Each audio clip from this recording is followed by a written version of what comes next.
Jemi rikthyer, Kuvendi i Kosovës ka njoftuar edhe zyrtarisht se nesër do të mbahet seanca e radhës. Kjo pasi raporti nuk u votua në seancën e shkuar. Kujtojmë se deputetët e zgjedhur më 9 shkurt u mblodhën mesditën e të enjtes për vazhdimin e seancës konstituive, por për të dytën herë me radhë seanca u ndërpre dhe deputetët nuk morën asnjë vendim.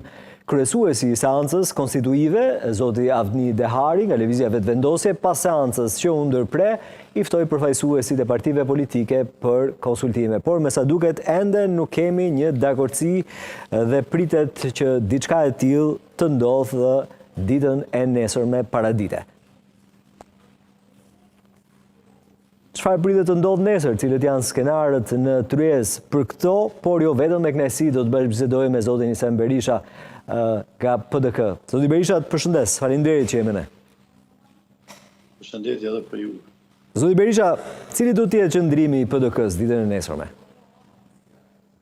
Po besoj se atë ditë edhe u bë ditur, do të thotë se edhe veprimi që ndoshta mund ta ketë pas qëllimin e mirë, por mendoj se zotit Dehari apo kryesuesit që është për shkak të moshës i seancës konstituive ishte jashtë kushtetues dhe jashtë standardit, jashtë praktikës, sepse ajo është vetëm për shkak të moshës dhe ka obligim vetëm të implementoj atë skenar që ka për zhvillimin e seancës konstituive.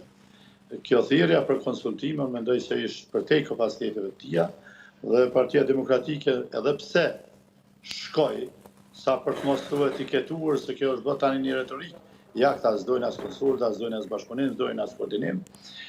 Shkoi mirë, po ai nuk e ka targen që të mundet me pru në vendim apo me bënë marrëveshje mes subjekteve politike.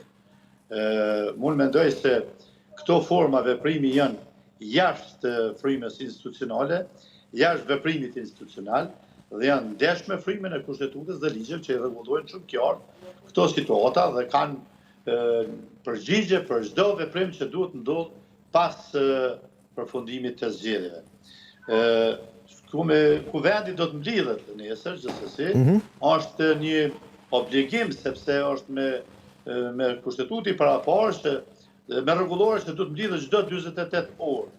Pra kjo është një mekanizëm imunizues i kuvendit për ta zhbllokuar situatën. Bllokimi nuk po vjen për shkak mungesës rregulloreve, bllokimi nuk po vjen për shkak të mungesës së zgjidhjeve me gjuhën qoftë të ligjit mbi qeverinë, qoftë të kushtetues që rregullon të gjitha këto situata.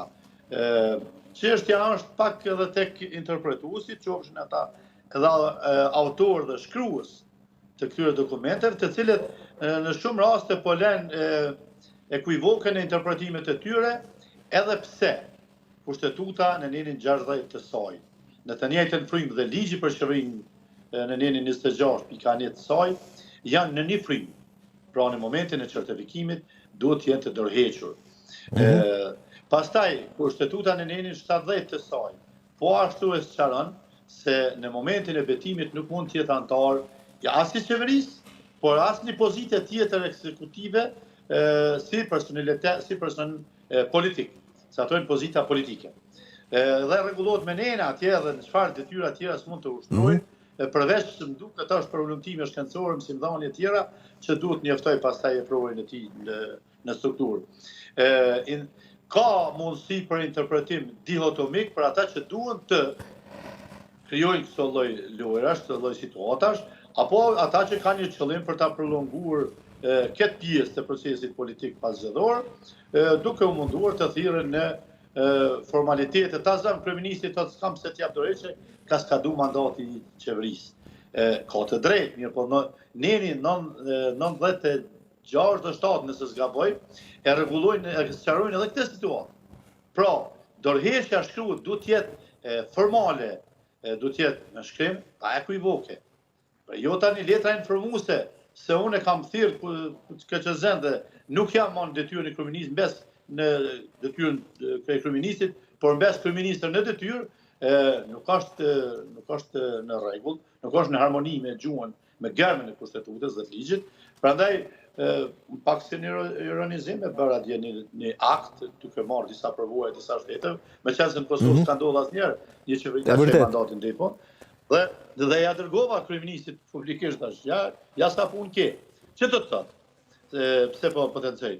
Do të thotë se çështja dhe situata është e zhbllokueshme nëse kryeministri vërtet do të sillet sipas normës kushtetuese, e jo të provoj tash të mbi vendoset. Bile aty sqarohet qartë në ligj, saj nuk mund të kthehet në momentin e votimit. Ndoshta është dashur bëjnë tolerancë, mirë, po unë mendoj se prapë do të ishin çkelet kushtetues, se në momentin e betimit kryeministri nuk mund të kthehet më në zyrën, në karrigën e kryeministrit. Ashtu siç nuk ka mujtë as me ligjin, në bazë ligjit për qeverisjen që vetë kanë miratuar, vetë kanë sjellë në kuvend legjislaturën e 8.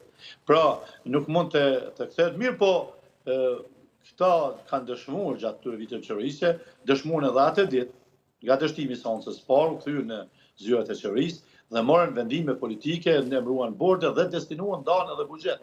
Veprimet të cilat nuk mund t'i kryejë kryeministri më i ka të limituar në kur është në detyrë, qoftë edhe pak këtë skandal që ndodh. Zoti Berisha, në gjykimin tënd, pse po e bën kryeministri Kurti diçka të tillë? Sepse nuk i ka votat dhe diçka tjetër, sipas informacioneve ende të pakonfirmuara, megjithse ka deklaruar më herët se nuk do t'i bëjë numrat me listën serbe, thuhet se ka negociata të fshehta. Ju e besoni këtë të fundit?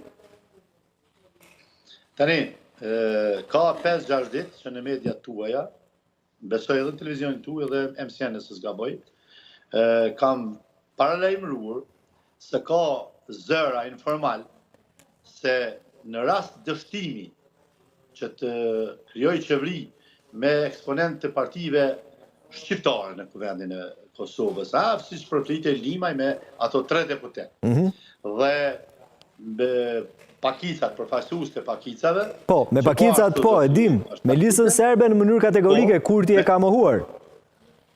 Bravo. E tani çfarë kemi këtu? Kemi një situatë ndryshe. Cilën? Edhe nëse shkon Lima, i prapa i mbetet me atë shumicën e kufizuar, që njëri po ta ketë një çka do smundje, ai bllokohet, nuk mund